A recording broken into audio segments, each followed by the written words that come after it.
बिस्मिल्लाहिर्रहमानिर्रहीम। आज हम अपना नेटवर्किंग फंडामेंटल्स का लेक्चर 5 स्टार्ट करने जा रहे हैं। आज हम वो बायोस सीमॉस फंडामेंटल्स के बारे में पढ़ेंगे कि बायोस क्या चीज़ है, किस तरह आपका कंप्यूटर स्टार्ट होता है, और ये सारी चीज़ें आज हम पढ़ेंगे। तो सबसे पहले बायोस का stands for basic input output system. तो जब भी आपका बायोस की बात है तो आपके जहन में फ़ौरन आ जाएगा बेसिक इनपुट आउटपुट सिस्टम। तो अब क्या है कि बायोस क्या है कि आपका हर कंप्यूटर का जो है वो की कंपोनेंट है, और ये क्या है कि set of instruction located in chip on motherboard. क्या आपके मदरबोर्ड के ऊपर क्या है कि एक चिप की सूरत में लगा हुआ है, तो उसके अंदर आपकी क्या सारी इन्फॉर्मेशन जो इंस्ट्रक्शन जो है वो उसी के अंदर है। और main function of BIOS is to tell the CPU to perform certain task when power is first applied to computer. कि जब आपके कंप्यूटर को पहली दफ़ा को पावर मिलती है, जब भी आपका कंप्यूटर आपको पावर मिलती है, उस वक्त ये जो स्टार्ट होता है, उस वक्त ये क्या है कि ये कुछ एक्शंस जो है वो परफॉर्म करता है, including initializing the motherboard hardware, performing powers on self test. Power on self test को हम पोस्ट भी कहते हैं, यानी पावर ऑन सेल्फ टेस्ट। और ये क्या है कि बिगनिंग ऑफ बूट प्रोसीजर, यानी जब भी आपका कंप्यूटर स्टार्ट होता है तो ये उसके प्रोसीजर्स हैं कि जो उसने फॉलो करने होते हैं, यानी आपको बताया जाता है कि इसमें ये काम जो है वो आपके सिस्टम ने करने हैं।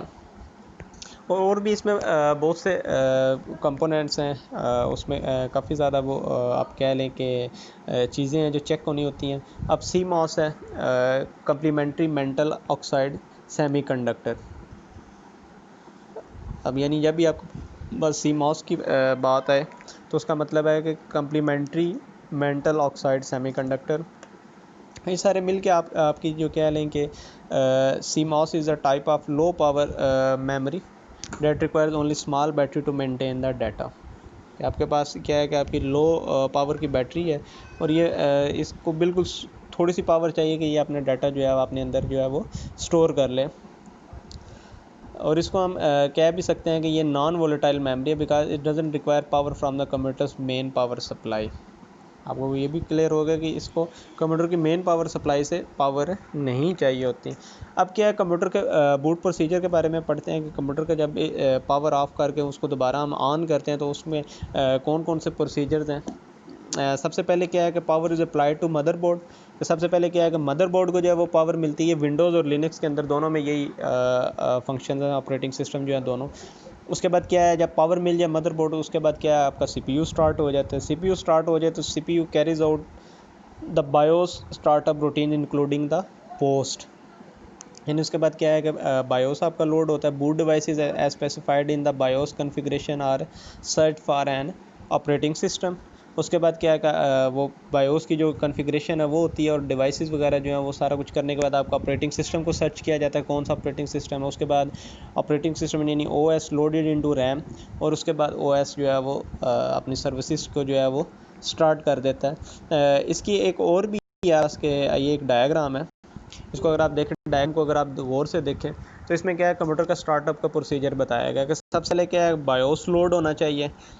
बायोस लोड हो जाए, बायोस जब लोड हो जाता है वो क्या है कि पावर ऑन सेल्फ टेस्ट जो है वो चेक करता है, और उसके बाद अगर वो कंप्लीट हो, उसके बाद वो क्या है, ऑपरेटिंग सिस्टम इज़ लोडेड, वो आपको बताता है कि जी आपका ऑपरेटिंग सिस्टम लोड हो गया। उसके बाद क्या है, वो सिस्टम की कॉन्फ़िगरेशन को चेक करता है। जब सिस्टम की कॉन्फ़िगरेशन चेक हो जाए तो वो क्या है कि सिस्टम कॉन्फ़िगरेशन इज़ अकम्प्लिश्ड, ये हमारे पास आ जाता है। उसके बाद आ जाता है कि सिस्टम यूटिलिटीज़ को चेक किया जाता है। अगर सिस्टम की यूटिलिटीज़ जो हैं वो कंप्लीट हों, उसको कह देता आपके पास आ जाता है कि सिस्टम यूटिलिटीज़ आर लोडेड। उसके बाद आ जाता है यूज़र अथेंटिकेशन। सबसे एंड पे क्या है, जब ये सारी चीज़ें हो जाएं तो फिर क्या करता है कि आपका जो यूज़र है उसको क्या करता है, यूज़र को कह देता है कि भाईजान आप जो है अब अपने सिस्टम के लिए अथेंटिकेशन है, अब आप अथेंटिकेटेड हैं, आप अपने सिस्टम को जो है वो यूज़ कर सकते हैं। आप अपने सिस्टम को ख़ुद अपनी मर्ज़ी से हैंडल करें। यानी ये सारे जो प्रोसीजर्स थे, ये हमारे सारे जो प्रोसीजर्स थे, ये स्टेप्स थे कि जो जब भी आपका सिस्टम स्टार्ट होता है, सिस्टम को स्टार्ट होते वक्त ये सारे प्रोसीजर्स जो हैं वो फॉलो किए जाते हैं। इन सारे स्टेप्स को देख के तो आपके जो है वो बाकी सारी जो चीज़ें हैं वो चेक की जाती हैं। यानी हर दफ़ा, और ये सिर्फ एक दफ़ा परफॉर्म नहीं होते ये एक्शन बार बार जो है आपके सिस्टम के ऊपर परफॉर्म होते रहते हैं। जब जब आपका जो कंप्यूटर है वो रीस्टार्ट होगा तब तब क्या है कि आपकी ये सारे के सारे एक्शंस जो हैं वो उसी तरह आपका जो ऑपरेटिंग सिस्टम है वो लोड होगा, उसी तरह बायोस लोड होगा। बायोस लोड होने के बाद वो उसी तरह आपकी सारी चीज़ें चेक करेगा, पोस्ट सारी होंगी। उसके बाद आपकी यूटिलिटीज़ को चेक किया जाएगा। यानी ये सारी चीज़ें जो हैं वो आपकी उसी तरह चेक होती जाएंगी। सारी चीज़ें जब वर्किंग कंडीशन में आ जाएंगी तो आपके बाद एंड पे जो है वो आपके यूज़र को जो है वो क्या किया जाएगा कि अब आपका यूज़र जो है वो ऑथेंटिकेटेड है। अब आपका यूज़र जो है वो अपनी मर्ज़ी से जो यूज़ करना चाहता है आप कर सकते हैं। यह आपकी अपनी मर्ज़ी, आप किस तरह आप अपने सिस्टम को जो है वो आप यूज़ करेंगे।